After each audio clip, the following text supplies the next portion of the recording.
Hey guys, yesterday I made a video detailing two main topics related to going for a 1 rep max personal record. The first topic came about after watching a YouTuber who stopped doing strength work altogether because he was just too stressed out to go for a 1 rep max.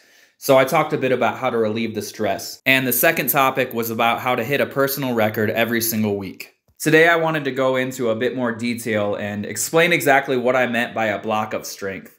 So what you're seeing on the screen there is what I described as a block of strength. I call it that because it literally looks like a block. It's a block shape. So all we have on there is a list of exercises that relate to the main movement. On the top there you see the low bar back squat, and as you go down the list, it has different variations from strongest to weakest. Now, this is a very basic example of this whole idea, and ideally you would have at least 20 and even better 30 or 40 different variations on hand at all times. But at the heart of it, what this block represents is a form of progression that I somewhat ironically call intuitive linear conjugate. Basically, at the start of this, just choose an exercise that you really like. It doesn't have to be one of the main 3 competition lifts in powerlifting, but in my example, I like the low bar back squat. And then find as many variations as you can relating to that movement. Everything seen on screen there can be done with just a barbell and a power rack. You could also add different pin heights and ideally add some bands or chains. That's going to give you a lot more variation. Like I said before, this is just an example and it probably wouldn't play out exactly like this. But as you can see on the chart, I've tested every single one of these exercises. I got a 1 rep max. Now at the top there, I went through and my strongest lift, I got a 10-pound PR. All that this block is saying is that now that I've got a 10-pound PR at the top of this block, all the rest of the block is going to follow suit. I should, in my mind, know that I already have 10-pound PRs for every single one of those other movements. So every week, I'm going to come in, choose one of these movements, and hit a 10-pound PR. I'm not going to have to worry about it because I already made that PR at the top. And so everything else, this block of strength, is going to move itself forward in numbers. This block of strength, it basically just describes the area between your strongest lift and your weakest lift. That creates the block. And as you get stronger, the numbers on the side of the block are going to get bigger. The block is going to continue progressing forward. So as you can see here on this next picture, I've gone forward into the future a couple weeks, and I've made 10-pound PRs on each of the lifts. Everything is going as planned. And as you can see here on this next picture, I've gone a couple more weeks into the future, and things are starting to change. You can see on my front squat, I got a 20-pound PR rather than a 10-pound PR. What this tells me is that I'm on the right track, and pretty soon I'm probably going to have a new PR for my main movement, the low bar back squat. What I would probably do in this situation is go a couple more weeks and try to hit at least that 20-pound PR on a few more movements just to make sure that I do have that PR for the low bar, but most likely you have it, and this is going to get rid of all the guesswork. So this basically just sums up what the block of strength is. It's just a model to help you keep moving forward. I will say, yes, this is a slow method, but it's very consistent. I tried to do straight linear in the past, and I was stuck in the novice phase forever.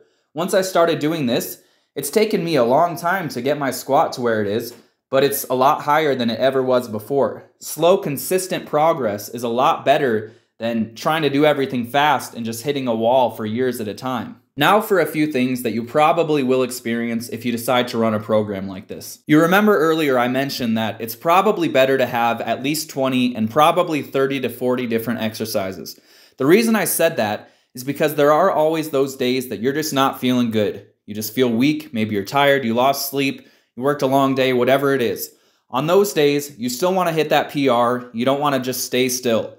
So I might go to a variation that I find kind of easy, and I might do that one. I might also have a different variation that I haven't done yet.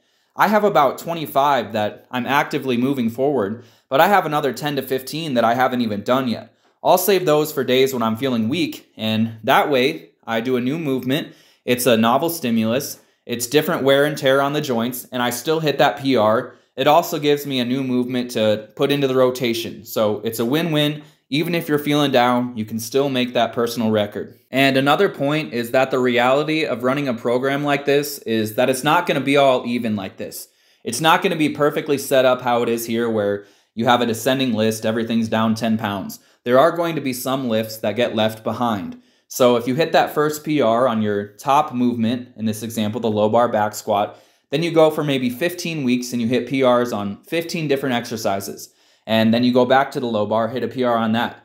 You might have another 10 exercises that you didn't even hit during that rotation. This isn't necessarily a bad thing. This just gives you more options. Think back to that first point of what you should do on a day you're feeling weak. Well, say that you have a couple movements that are lagging like 30 or 40 pounds behind. Well, you could go for that 30 or 40 pound PR if you're feeling good.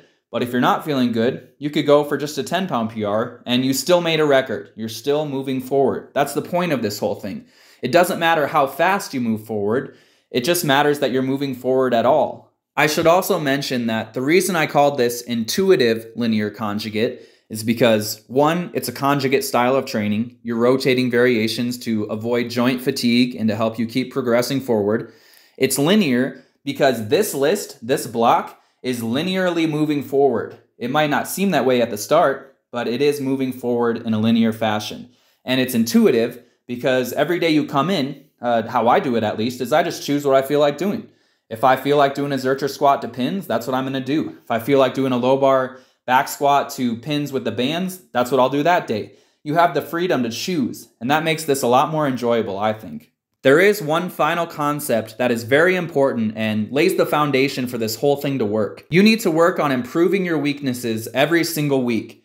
So for the exercise that you chose as your main movement that you want to improve, in my example, the low bar back squat, when you go for that 1 rep max PR, you need to record yourself and you need to see what failed, what was holding you back. In my example, for a long time, I had a problem with upper back rounding and keeping my elbows in towards my torso. So every single week, regardless of which squat variation I went in to do, I was still working on improving my upper back strength. As that improved, my squat got better, regardless of which variation I'm doing.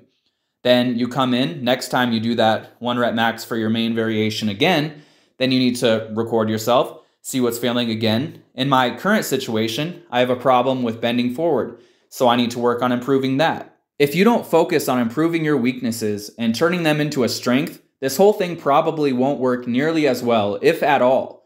The point of the 1 rep max, or the max effort method, whatever you want to call it, is to learn how to strain.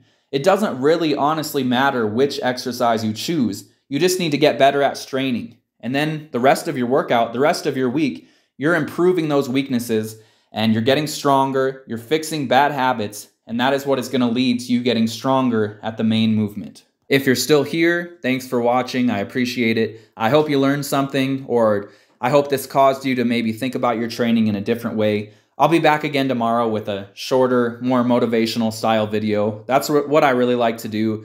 There's a lot of people on this platform who are better at teaching than I am, so I kind of like the motivation stuff, but I was hitting some records lately, and I just thought I'd go a bit more into this. So see you guys tomorrow.